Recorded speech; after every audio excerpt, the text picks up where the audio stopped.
Why do winners win and losers always seem to lose? Why is it always the same people that seem to win in sport where other people don't get off the starting block? Why is it that some people are really successful in business and others never seem to get their businesses off the ground? This is something I've been studying for a very long time, and in this video I'm going to show you how to be a winner in everything that you do. So why do winners win and losers lose? In this video, I'm going to share with you the specifics of what it takes to win more of the time in your life. But first off, I want to give you a definition of what winning is. There's actually two types of winners, but I think it's absolutely essential to start off with, what does the word mean?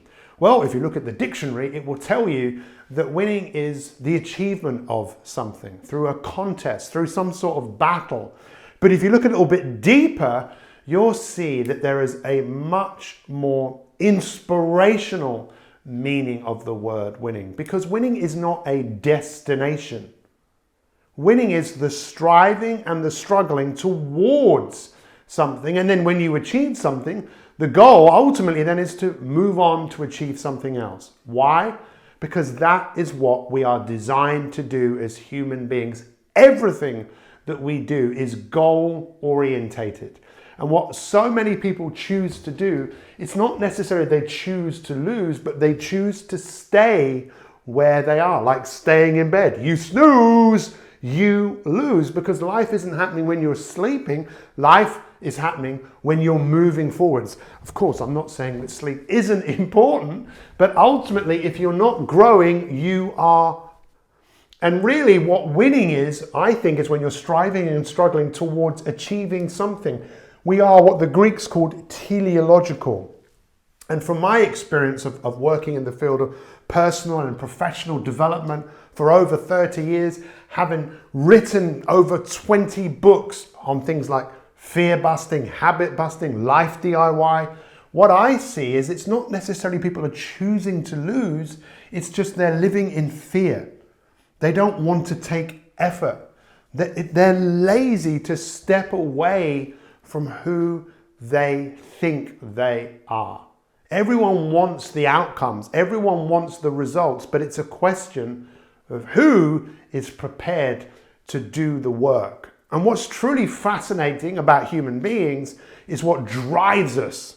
What drives us forwards is wanting to be like everybody else. What drives us forwards is often a disaster or a prognosis, a bad thing happens, but then people get comfortable. And when you're comfortable, I would say you're losing. There is a big disease in the world right now, and it's called being comfortable. Because we are not designed to be comfortable. We are designed to evolve. We are designed to move forwards. So lies the question for you. Where in your life would you like to make progress? Where in your life would you like to be able to win? Look, we know that there's never been more opportunities for us to progress. There's never been more opportunities for us to come up with ideas and bring those ideas into reality. But we also know there's never been more distraction. There's never been us being more prone to give in to our impulses. And we really need to start looking about where it is that ultimately we want to win. So when you look at winners and the two types of winners, the unhealthy winner is the winner who wants to beat everybody else. They have to be better than everybody else. I've worked with a lot of people like that. And what I find is they're never actually quite happy because there's always someone else that they can beat. And I think the healthy type of winning is when you are deciding to outperform your previous best. Let me say that again. When you want to outperform what you did yesterday, you just want to get better. We are not designed to settle. We are designed to evolve. I've said this in many of our YouTube videos before, but the man who won the Nobel Prize in 1937 for his theory on something called syntropy, which basically means all living things exist for one reason. and that's to grow, to evolve, to get better. And if you're settling for what you have and where you are, I think there's a part of you that's dying. So when you look at the winners who want to outperform their previous best, and this is what I want to share with you now, some tactics, what you see is they use everything that happens as fuel for their growth. They don't look at things as good or bad or right and wrong. It's just feedback.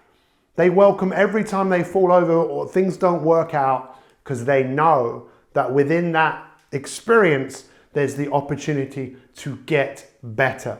That's what they're obsessed at. Now, I don't know how many of you have seen Matthew McConaughey's Oscar-winning speech in 2014, where he talks about who he is chasing. He says his greatest inspiration is the person that he is becoming. That is his hero. And that's what I think winners do. They know that there's more. They know that they can become more, and they build a relationship to their future self. And they start measuring what they're doing every single day in relationship to the person that they are becoming. And what's really interesting is Oscar winners, on average, live 4 years longer than the people that were nominated.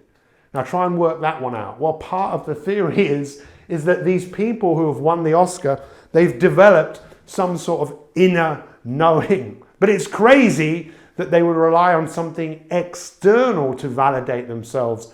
Real winners validate themselves regardless of the results that they actually get, because they're always looking to improve.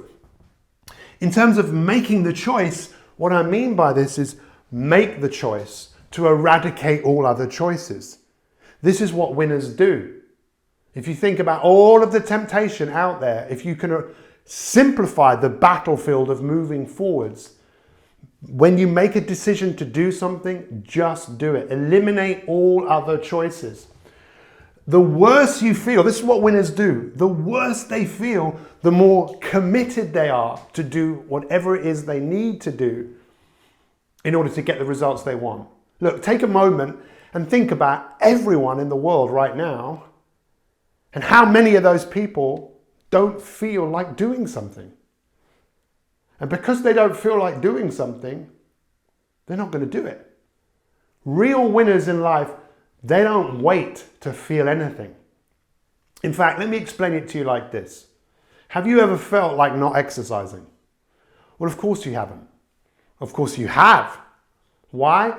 Because if you don't feel like doing it, you're probably not going to do it. But the crazy thing is, your brain will reward your body for movement. You can't have the feeling of having moved without moving. You've just got to get in the game. The worse you feel, the more committed you should be to your process. And identifying with the person that you want to be. This is what Matthew McConaughey does as actors. They identify who they're becoming. They act in accordance to that identity, and the feelings follow. And just the last few things I want to leave you with is the word win. Now, you know what winning now is, right? Striving and struggling. But I'd love you to think of winning as what's important now. That's what winners do. W-I-N. They work out what's important now.